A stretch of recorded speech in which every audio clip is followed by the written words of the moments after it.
China poses a systemic threat, not just to us, but to every other country in the free world.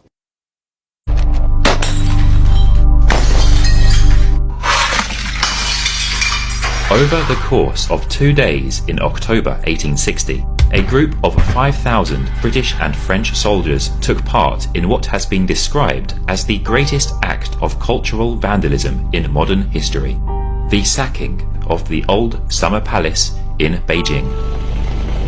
In total, an estimated 1.5 million priceless treasures were stolen, after which the troops proceeded to burn the palace to the ground.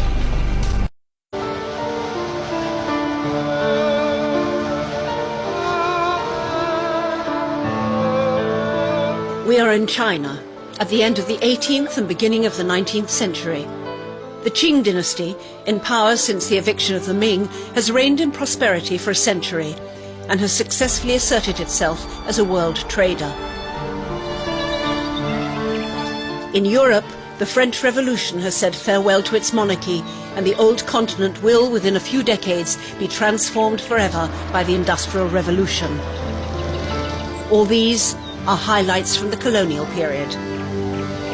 In the Middle Kingdom, exports of tea, porcelain and silk are balanced by imports of opium-generating armed conflicts between all the countries involved.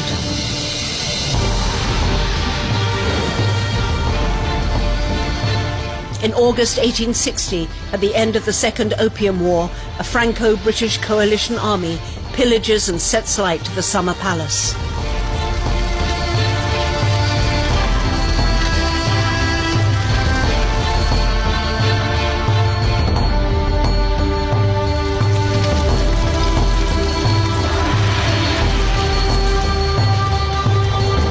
Six days after the fire, the Allied forces and the Chinese imperial government signed the Treaty of Peking.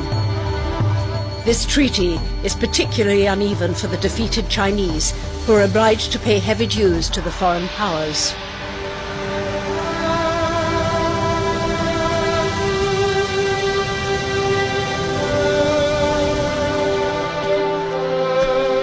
An uncertain period starts for the Qing and their Summer Palace.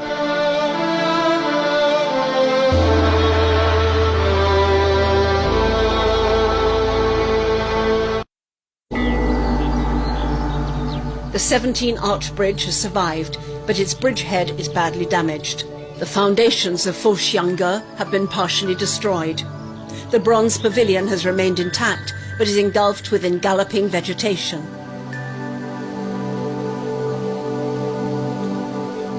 The marble boat has lost its floors, and that too is being swallowed up by nature.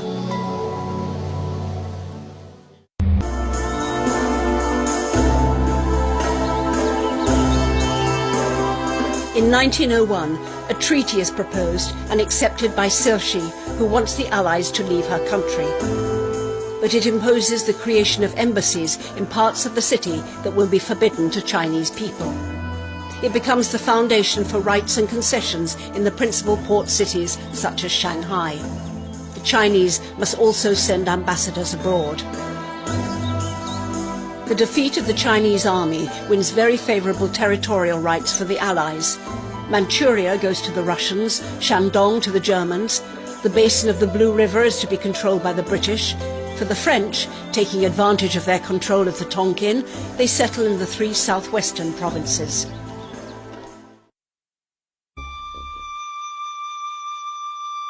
The Summer Palace, the majority of which was built across the 18th century during the reigns of Emperors Kangxi, Yongzheng, and Qianlong, covered a total area of 3.5 square kilometers and consisted of an elaborate array of pavilions, temples and palaces dotted amongst stunning man-made lakes and hills. And, most importantly for the invaders, the complex housed millions of unique and priceless treasures. The troops arrived at the Summer Palace the next day, on the 7th of October, and although the French troops allegedly began looting first, the British troops were quick to join in. So numerous was the loot taken that the commanding officer of the British forces, James Hope Grant, ordered his troops to gather as many carts as possible to transport the stolen goods. James Hope Grant is seen here leaning on a Chinese vase at the Summer Palace, which he may or may not have later taken. The looting lasted for 2 days across the 7th and 8th of October 1860, and it is estimated that approximately 1.5 million objects were taken in total. Reports also claim that some soldiers took pleasure in using chandeliers for target practice and played catch with large mirrors.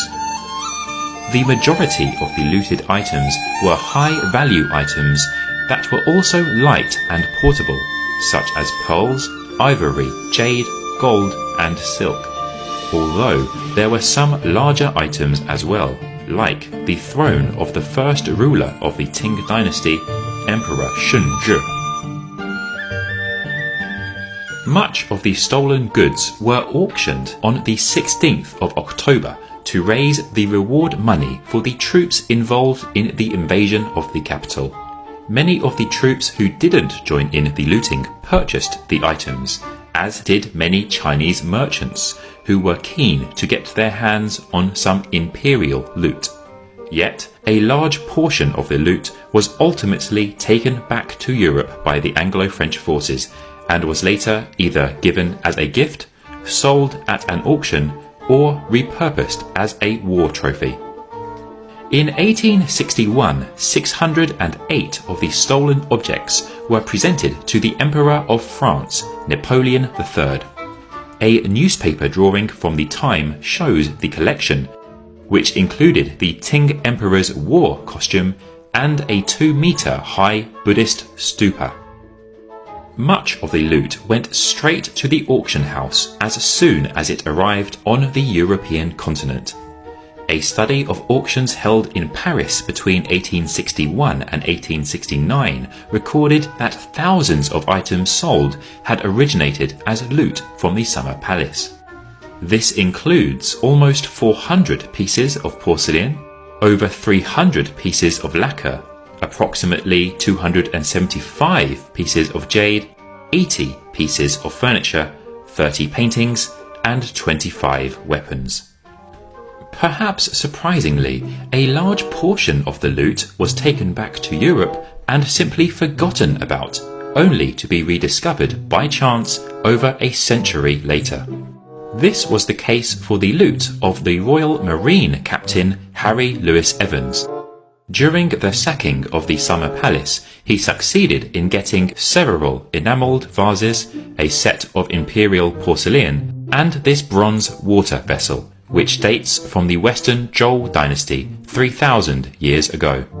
The vessel is extremely rare, and only 6 such vessels exist. This particular one is known as the Tiger Ying because its lid is cast with the model of a tiger. The vessel travelled with Evan back to his home and then sat on the shelf of his family's house in the southeast of England for several generations, after which it was stored in the family attic for many decades. The vessel was only rediscovered by chance in 2018. Later that year, the vessel was purchased by an anonymous buyer at an auction for £410,000, and then it was gifted to the National Museum of China. There are likely many other such treasures waiting to be rediscovered.